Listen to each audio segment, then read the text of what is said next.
Good day everyone and welcome to another tutorial. Today we will be looking at post-processing outlines. There are many ways in Blender these days to do outlines. You get the line art modifier, you still get freestyle. Freestyle has been updated in a big way. And of course we get the inverted hull effect and this one is the post-processing method. There are many ways to do this. This is just the way I do it. So I'm going to be sharing these ways with you. As you can see on the screen, that is the result that you can expect. We are going to cover a few. We are going to cover, let me get my notes. We are going to cover normals, depth, crypto matte. We are going to be dealing with eyes to prevent the eyes from getting outlined, because it tends to look a lot like makeup instead of what the eyes are supposed to look like, so that's really ugly. We're going to be dealing with textures, like tracing textures, and we are going to be talking about outlining shadows like you see on the eye over here, and we are going to talk about how to do colored outlines as well. The colored outlines are limited, let me just preface by saying that, but it is definitely doable. So let's get into it. So this is the compositor. We are going to be working in cycles, just as a heads up. As you can see, this is quite a busy thing over here. The reason this is so busy is because I have done an outline setup for Mordecai over here, and this goes into a new node which is for motion smearing and that kind of stuff. You can see a few demos running on the screen right now. This is something I'm still working on. I'm still struggling to get the drivers and stuff working, but I think the Lord gave me the answer for that, so hopefully that will be released soon. I'm going to release these outline setups as node groups on my CG Trader for a very small amount, so you can also get those if you don't feel like building them yourself. We will be building them completely from scratch over here. As you can see, they're not very complicated, but it just helps the channel a little bit, helps me, helps you, helps everybody happy. So let's get into the first one, which is my absolute favorite, getting outlines from normals. Okay, so first of all, we have to get an output going here. So let's just start with the viewer node. Do remember that these things are available in Eevee except for the material index. And of course the vector pass, which is also coming. And I think material and the object index will also be coming. According to the developers, Eevee will support all the passes, which is like, yay. Can't wait for that. That would be sometime after the initial Blender 3 release, if I'm not mistaken, but don't quote me on that. Anyway, moving on. So for the first one, which is my favorite, normals, we are going to just look at what the normal pass looks like. As you can see, it has changed somewhat from what we expect from the typical normal pass, which is not bad. It's not a bad thing. It gives us a little bit more information. So what I suggest is you take a crypto matte or whatever you prefer to mask it out with. So I'm going to use crypto matte, not legacy, the new one. New one is great. And of course you have to connect your image and your picking. So now you go through and you pick all your materials and stuff that you want to have outlined based on normals, which would be our entire character, all of the materials, the mouth, the teeth, the beard, the eyes, the whole thing. I will get to the eyes in a second. So I'm going to do that in a speedy fashion and we'll get back after.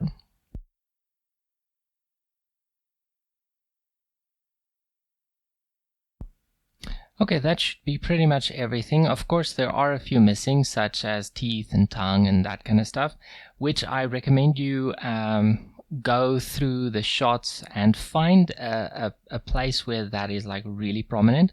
Or if you know the actual materials that are missing, you can just follow the naming conventions here and just add them as well. It's not a big deal. So we have our node now.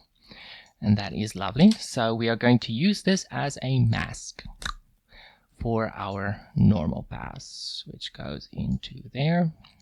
You can leave it on white because we do have these black areas. If you want to, you can try and clamp it. Let's see what that does. I usually don't.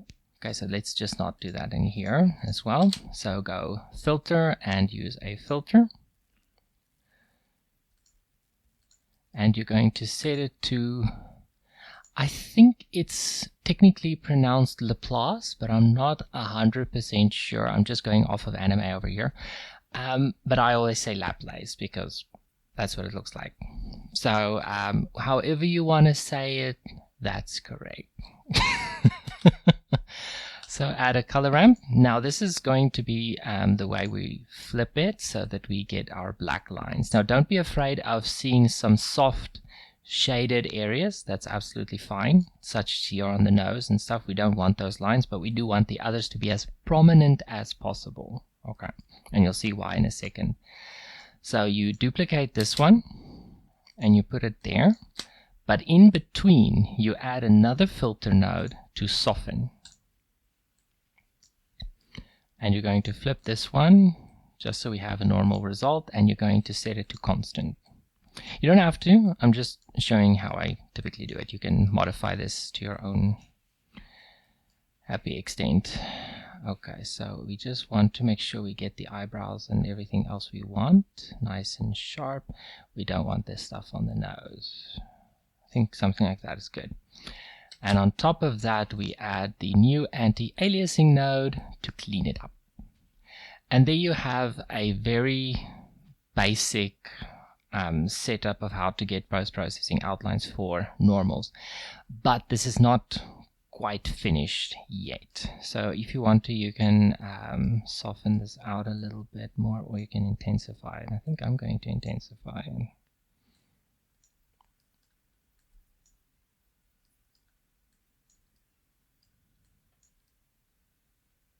I love this whole photocopy artifact effect it gives because it makes your lines a little bit more organic.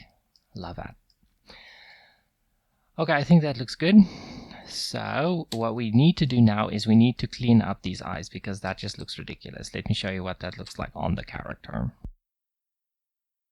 See what happens. It looks like heavy makeup. It almost looks Egyptian in a way, and that's just not what we're looking for. So this is where additional masking usually comes in with post-processing outlines. Just want to thin it out a little bit. It's just a bit too much. Yeah, that looks a bit nicer. Okay, I like that. So all you do is you duplicate your node over there, just clean it out, and connect it again, and this time we're going to select only the eyeballs. So it's important that you have unique materials for your various objects or subjects or whatever the case might be. So you can view what that looks like. You can see it's just like a white spot. Very good. And we're going to dilate these. So what you're going to do is you're going to get dilate in the road. I'm going to just expand it. And I want to show you what that looks like when you put that on your outlines. So all I'm going to do is I'm going to add them. Add and clamp. And that cleans up the eyes. Now additionally, I would suggest also outlining the eyelashes because they tend to disappear when we do this kind of thing, especially when the face is a lot more in the distance. So you do the exact same thing, duplicate the setup, and you select only the eyelashes. It's just a little difficult like this. Hold on, there are eyelashes. And then we create a custom outline for the eyelashes only. So this is where you can make it as intense as you want, as subtle as you want, doesn't matter. So, well, it does matter because you're looking for a specific look, but you get the idea. Okay, so let's just flip that around. Okay, we want them to look cool, not too heavy. Get that soften thing over here. and then get another one in there. Don't want it too intense, just want it to look nice. I just want to up this one a little bit more to 4. And then we're going to obviously anti-alias this one as well and multiply it over the final.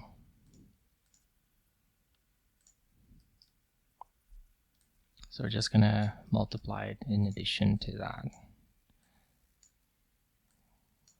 Okay, we just have to put that one in there so we don't get a mixed result.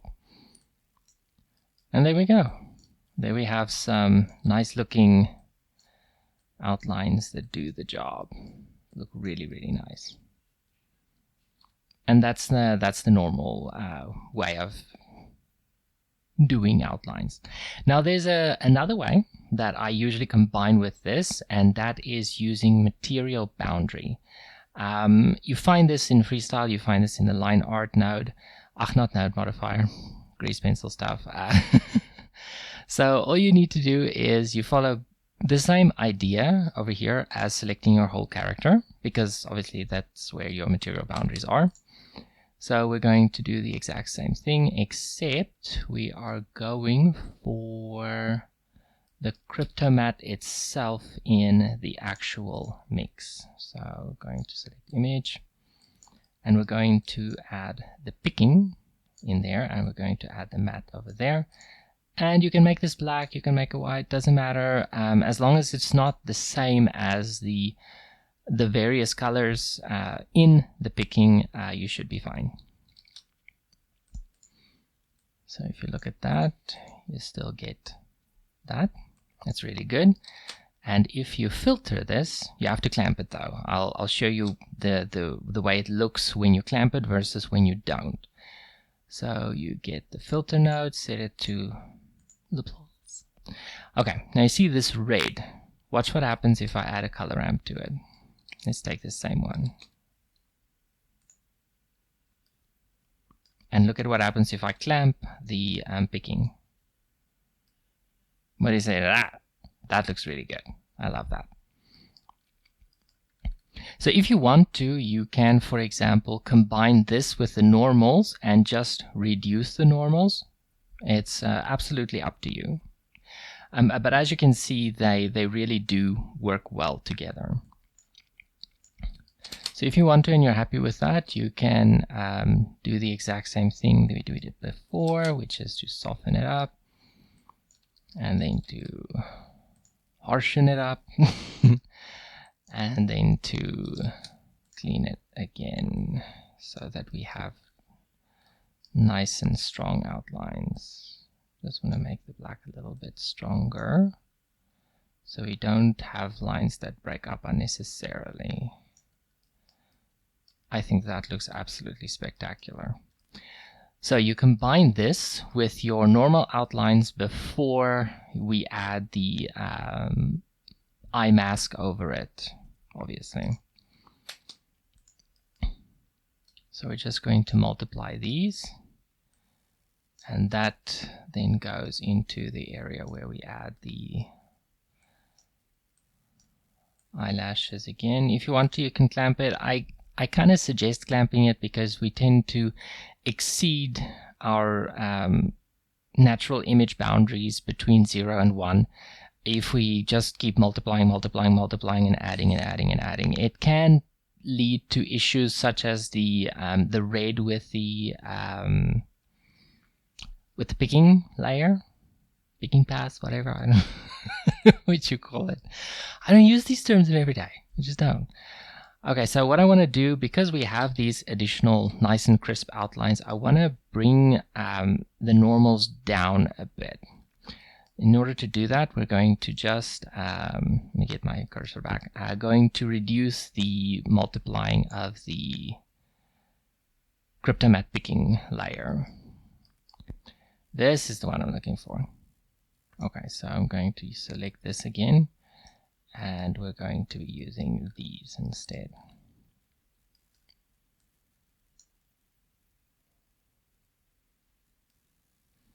Okay, I just want some of it, not all of it.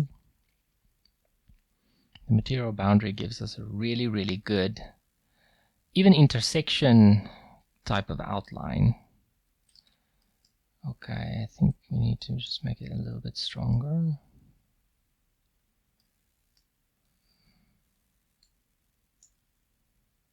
Just kind of going as it feels. And now we can up this again to 1, and that should give us a pretty clean. Okay, so as you can see, the normals are typically for areas like this, so we can clearly see to adjust it a little bit further if you want to. It's fine.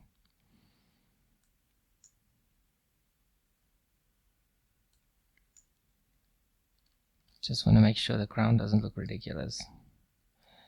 I think the crown looks fine. I like this extra thick black area over there. And the fingers also look good. So I think we have a really good result for normal based and the material boundary setup. So how do we deal with textures? Now I'm not somebody who really goes for this because I like the fine detail in the eyes, especially if the thing zooms out. But I know there are situations where you do have colors only, such as when you have a check pattern or whatever, where outlining it will look cool. So this is just one way of dealing with it. So I'm just going to move this. Let's duplicate it again. Why not? Okay, so what I did was I selected my diffuse color and I selected my glossy direct passes. You can find them under your passes over here. Just go down to light. You can find the diffuse color and direct lighting for glossy. Now the reason I picked those is diffuse color literally gives you the flattest version of your diffuse that's relevant to the scene. Let me show you what it looks like. Boom. You don't get flatter than that. That's like inputting it into an emission node and there it sits. I do think this is influenced by light, but I'm not sure. So again, don't quote me on that. The glossy direct is to eliminate the bright spot, to add the bright spot back over the eye, because look at this. There it is. So if you look at the normal image and you look at that, you can see that the spot is over the texture. So if you want to trace it accurately, you can, if that's the look you want, you can ignore it so that the lines go through it, which is stylistically acceptable. I don't have a problem with that. Personally, I don't like it. It's a little too many outline-y kind of vibe for my personal taste, but if you like it, go nuts. I personally think that this is good. After we added this, normalized it, and then we mask it and outline and all that kind of stuff. You'll notice there's a pattern in how we do this.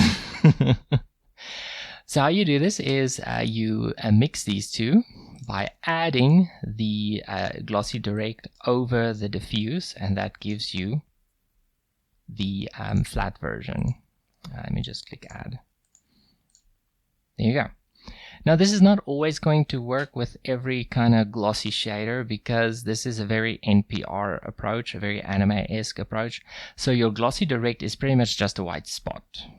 The second you have added bounces and stuff, you're going to have reflections and all that kind of stuff. So take this with a grain of salt when you're trying to trace your textures. I think in those cases you might need to use something like a luminance key or something like that to just reduce the intensity of the lines in that specific area. Totally up to you. So what we're going to do is we're going to mask it by using our crypto matte again.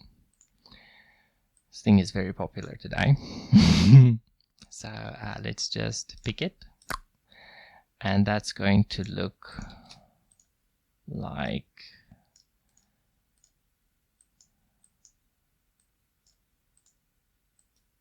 that.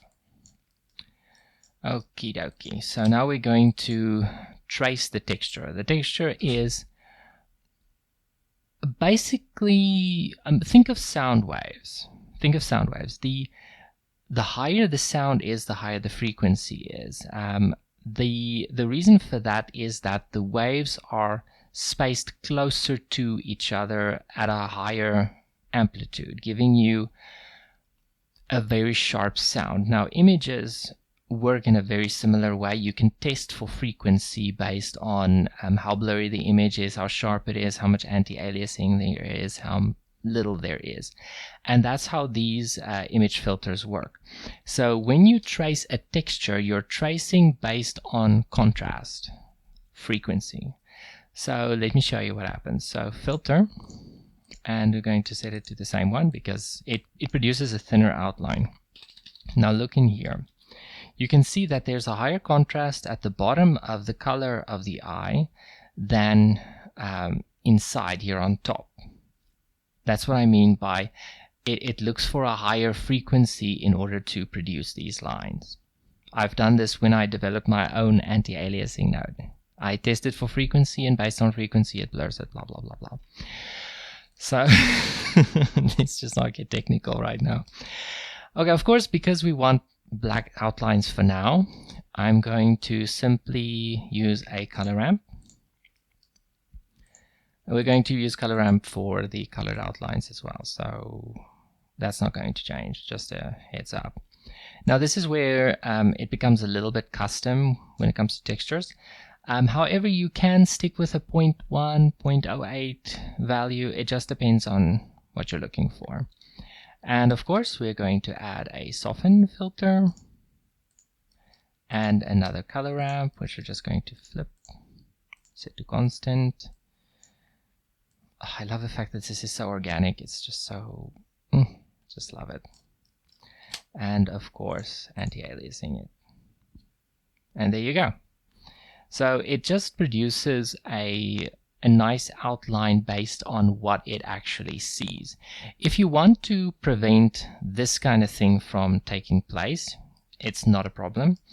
All you do is you in-paint around it. That's the simplest way to put it. So what you do is you go to converter and set alpha, and we're going to be replacing the alpha and taking this matte that's going to define it and taking our image, and this is going to produce a transparent version of the image as if all the other information was not there. Let me just, it's not showing for some reason, but that's okay. I think this is the reason. Let me see. Yeah, it's not going to demonstrate it right now, but that's okay, don't worry. All you're going to do is you're going to go File, in Paint, Filter in Paint, and I'm going to use a simple calculation just to make sure that it always exceeds my resolution that I work at, which is 1080. So what you're going to do is you're going to take the longest edge of your video frame and multiply that by 2. So that's 1920 times 2. Look at that. So all it did was it expanded what was already there. To make sure that you're not missing any details or getting any extra lines like these over here, all you need to do is you just need to shrink in that mask because it's anti-aliased. You just need to shrink it a little bit inwards to prevent any outside pixels from leaking in. So you're going to take a dilate and erode node, put it over the filter or the mask or the alpha, whatever you want to call it, and just take it down a notch. Now the reason we're taking it down instead of up is because it's white. If you have white on your shot and you put it on a positive value, it swells out. Let me show you. Let me go put it on like 20 or something. See? And if I put it on minus 20, that's what happens. So all you're going to do is you're just going to put it on like -1. I think -2 might be necessary. No, it's not. And if you use this instead of just the normal mix, then you will get a slightly cleaner look, but you're masking it at the end of the day is still going to be super important because I think it's taking the shadow into consideration as well, because I used image instead of my mix. So I'm going to use the mix instead, and that gets rid of the shadow.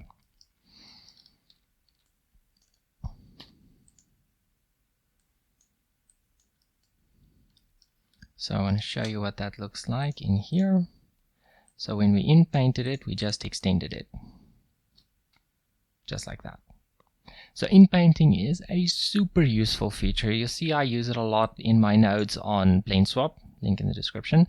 Oh, by the way, I'll also link in the description to the finished node groups that you can get on CG Trader.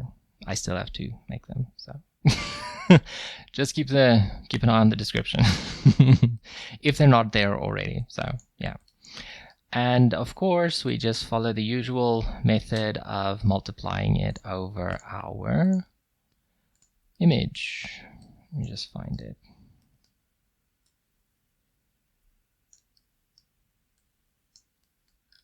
And there it is.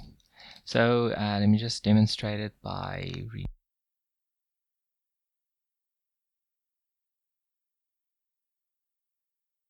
see, there you go. So it is there, but because the eye is like pure black or whatever, you're just barely noticing it. But in different contexts, for tracing like a check pattern or whatever, it will be a lot more obvious. I just didn't have a texture on this particular scene to overly demonstrate it with. But I'll put one on screen, an example on screen. So yeah, you can see that right now. Okay, so that is how you do the outlines on textures. And what we're going to do now is do shadows. There's a catch with shadows, I have to say. So let's duplicate this again for the sake of working on a clean space.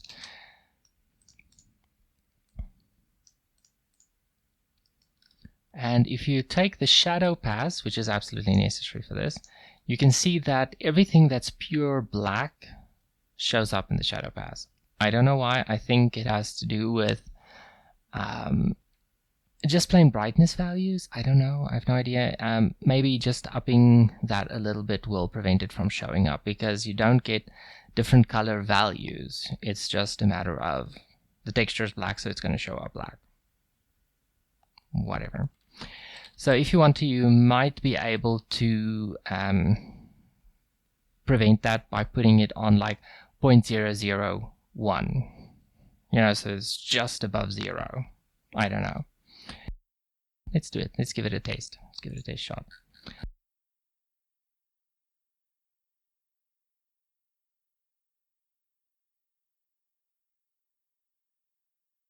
What do you know? It didn't work. Obviously 0.001 is not bright enough. Anyway, let's just continue. So getting our converter back, we are going to mask again. Let me get my crypto mat.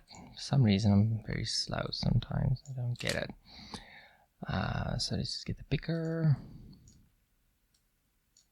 Pick the eye. No tigers involved. Okay, and let's get our shadow pass. If you want to, you can actually make it white to prevent influence from other stuff, because it tends to make an additional outline. So I'm gonna leave it on white and expand it slightly, dilate in a road, because there's like a little line over here. I don't like that. See? I don't like that. I want it gone. There we go. Okie dokie. So let's get our, where is it? Color ramp. Oof. It's like my brain is slowing down. And of course we want a filter node. Getting a few steps ahead of myself. Okay, there we go. There we get that little goat eye kind of vibe going there. Flip the contrast, going to put it like that. Add another one for soften. Another color ramp to adjust. Constant. I kind of like the look of the shadow slightly being broken up. I'll show you what it looks like when it's done quickly. It just has a little vibe that says this is a different thing. This is not like a solid object. I think it's really, really cool. and it looks nice on the final as well. Let me just show you. So we've got some outlines going here. Let me just see. That's just the texture, and we have our normal and other stuff here. Yes. So I'm going to add, not add, multiply, whatever, that in here. See what that looks like. See what I mean? It just has this is a shadow, this is not like the real thing kind of vibe, and I think that's really, really cool. If you added it over the entirety of the thing, then you'll have something that looks like this. Let me just wait for it.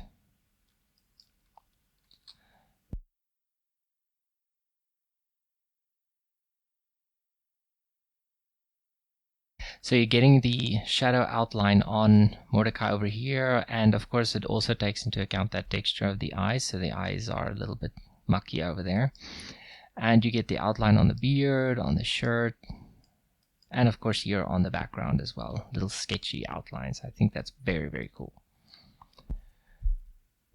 Okay, so colored outlines. There are a few approaches here.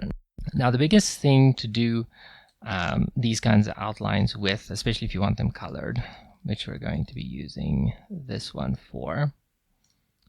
I'm going to go back to the normal outlines because they're just the most comprehensive to give the eyelashes. Okay, yeah, that's good. Okie dokie. So because this is the eyelashes, I don't think we should be messing with that. That usually stays black. What I would recommend here is that instead of multiplying it over your stuff, I would suggest that we use a mix instead of a multiply, because it's already clamped. It's not an issue. So what you do, goodness, is you set it to mix, and you switch the outputs or the inputs, and then you're going to get that. It gives you a white, so you can make it whatever color you want to. Not an issue at all. But if you want to, for example, use your images colors, for example, you want, you know, this tanny skin tone, and you want the blue, and you want the gold, and all that kind of stuff, there is a way to kind of manipulate that. So basically what you do is you're going to take a mix node with the outlines that we have, and we're going to create the same kind of vibe we did when we expanded on the diffuse pass for the eye. You're going to use an in paint and set alpha. Okay, let me just put that over there and replace the alpha, and we're going to use a, let me just put this over here because that's where it belongs, and we're going to use our raw image because we don't want the outlines interfering. You can clamp it for this part because blurs and stuff tend to be affected by HDR values and kind of blow out, and we don't want that. We really, really don't want that. Okay, so this doesn't have to be white, but I just make it white anyway. Okay, so that is geared. We want to put that in there and use in painting to fill in that space.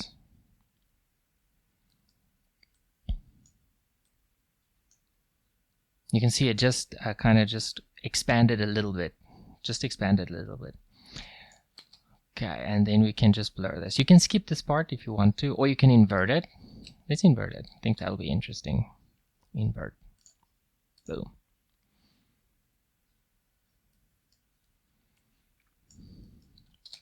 And we can soften this or blur it. Doesn't matter. It's up to you how you want to deal with this. I'm going to use fast Gaussian. Maybe that's also pronounced differently. I have no idea. I really don't care. Okay, so that's going to have a nice soft look.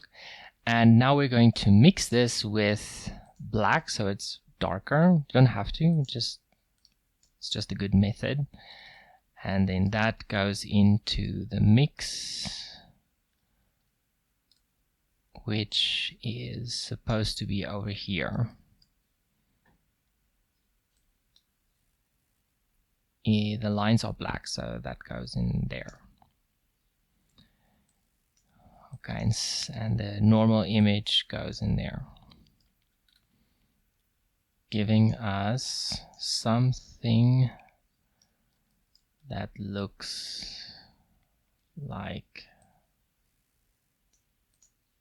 this. Let's see.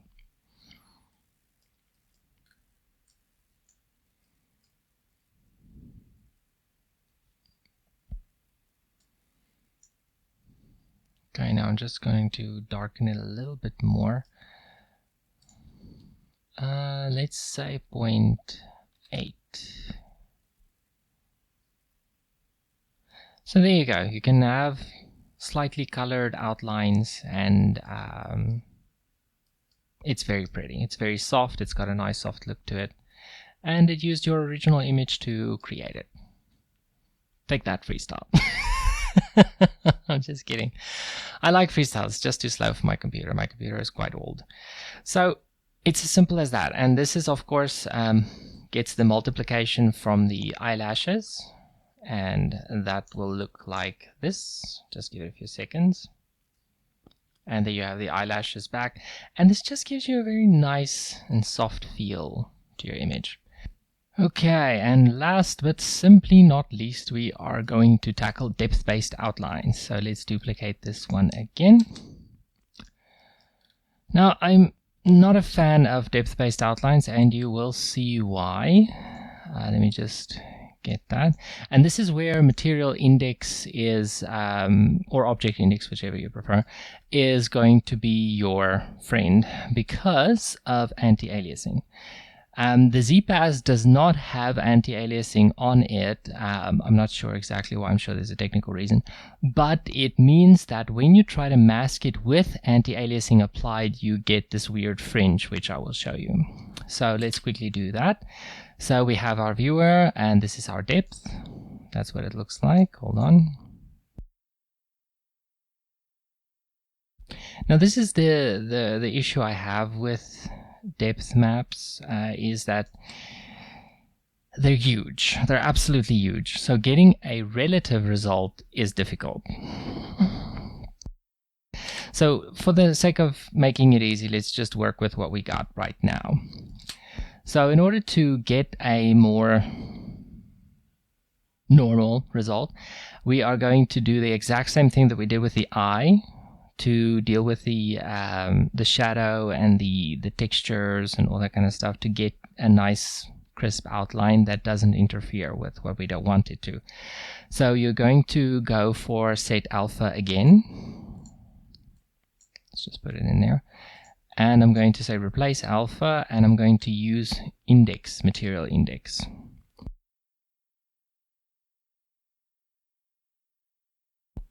And you can see that I'm not using anti-aliasing in this instance.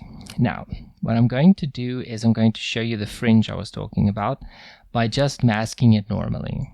Okay? So I'm going to take this one and I'm going to put that in there. And we're going to use anti-aliasing. I just need to find it. Okay. And we're going to make this black.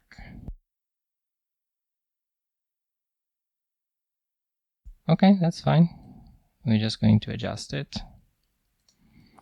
And I just want to see what 4 looks like. Okay, so I'm going to keep 5 as well, but I think 4 is also different. And just see. This is a less than pleasant surprise. Okay, so 4 doesn't even feature, so it's 5 and 6. And that's it, 5 and 6. Okay. Yeah, so we're just going to add these two. And that should give us the fringe look that I was talking about. Yeah, that's it. That should give us the fringe look I was talking about. Sorry.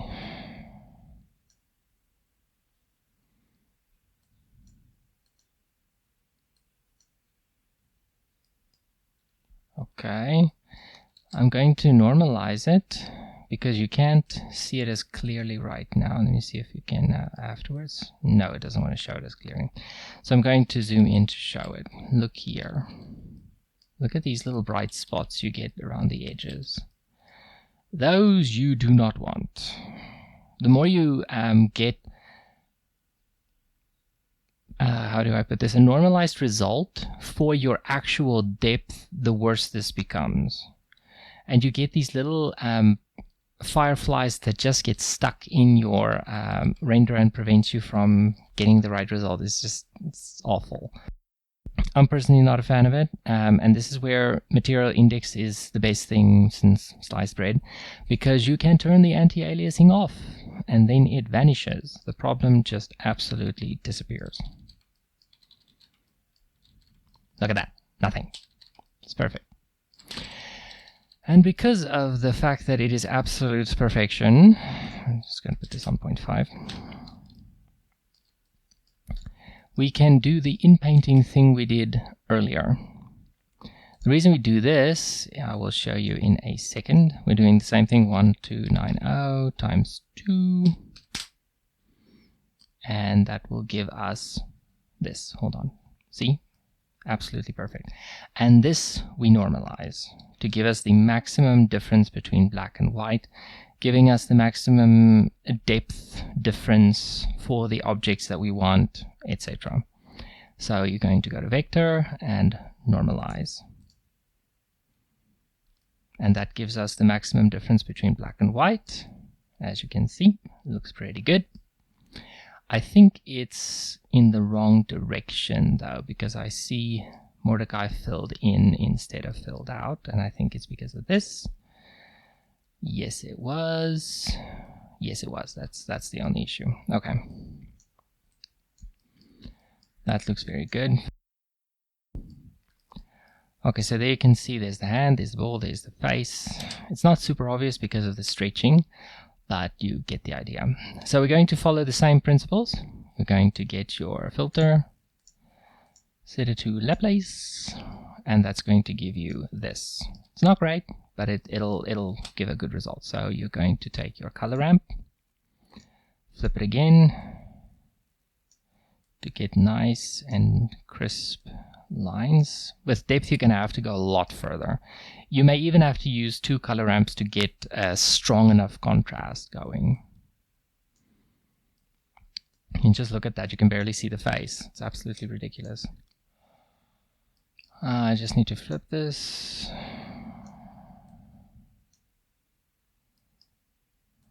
Sorry, I got this on wrong way around. There we go. Okay, that's a bit intense. We don't want it to be that bad. I think we can push it a little bit further because we are going to soften and intensify again. So, or you can use this moment to clean up the edges if you wish. It's totally up to you. I'm going to see what it looks like if I just filter it first. I don't remember what I did in the practice run. It's fine. Okay, so we got that, and let's see what we got here. Okay, I want a little bit stronger. A little bit less strong. I think that's good. I think that gives an interesting result. And then we can mask it first. So let's get the original mask over here, over there. Use that.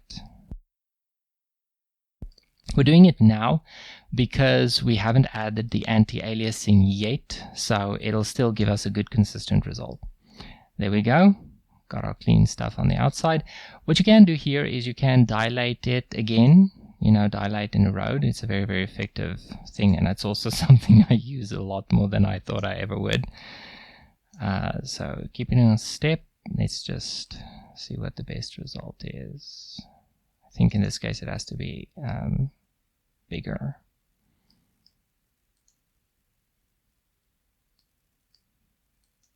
For some reason it's not showing. Let me just see if there is actually outlines generated in this area. No, there's not. There's not. So No issue there. Okay, let's see where else, if everything is hunky-dory. Everything looks good. Just want to zoom in here because it just has this weird soft look to it. That's because it's starting to expand there. Okay, so I'm just going to take this back to there. Okay, that's giving us the cleanest result possible. I don't think we're going to get a cleaner one. And now, of course, we can anti-alias as well.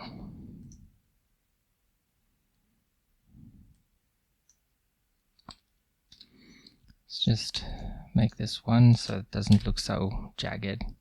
And this is what depth-based outlines look like. I am not crazy about this for quite a few reasons. Your strongest edges are when faces don't face the camera.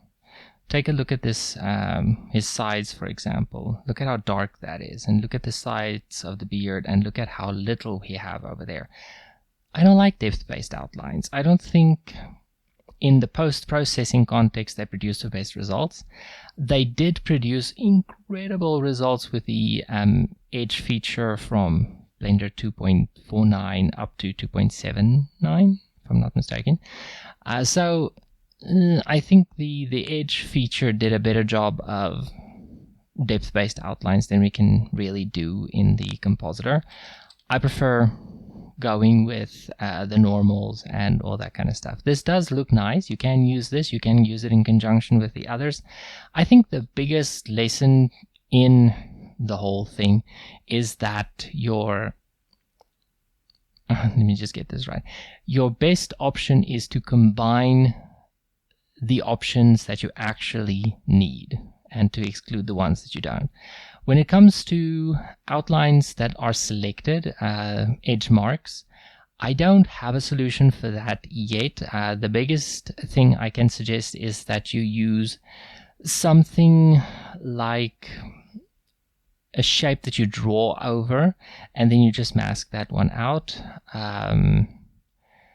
Just use vertex parent or whatever to put it into place or something like that. Or you can duplicate the object and just use that to manipulate it, draw it, and whatever, so that it sticks with the weight painting and whatever your context is for where you need marked edges.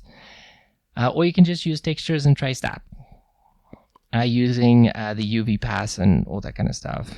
So there are solutions to getting the lines that you need in post. They're not as polished as the freestyle lines or the line art lines, and I think that is a phenomenal thing when it comes to achieving a bit of a more natural vibe despite it being 3D. So let's just put it on this one again because I really like the colored outlines version. Where is that? I wonder if it's I think it's this one down here that's colored. Let me just see. Ah, there we are. Oh, I just love these colored outlines. Absolutely beautiful.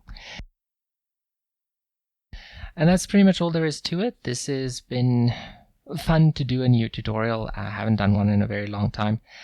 Sorry if the sound quality is a bit poor. I'm using my headset that I've always used for tutorials. I have a better microphone, but I don't have an arm to put it on, so every time I touch the desk or whatever, it's just amplified in the microphone. That's really awful, so I don't want to do that.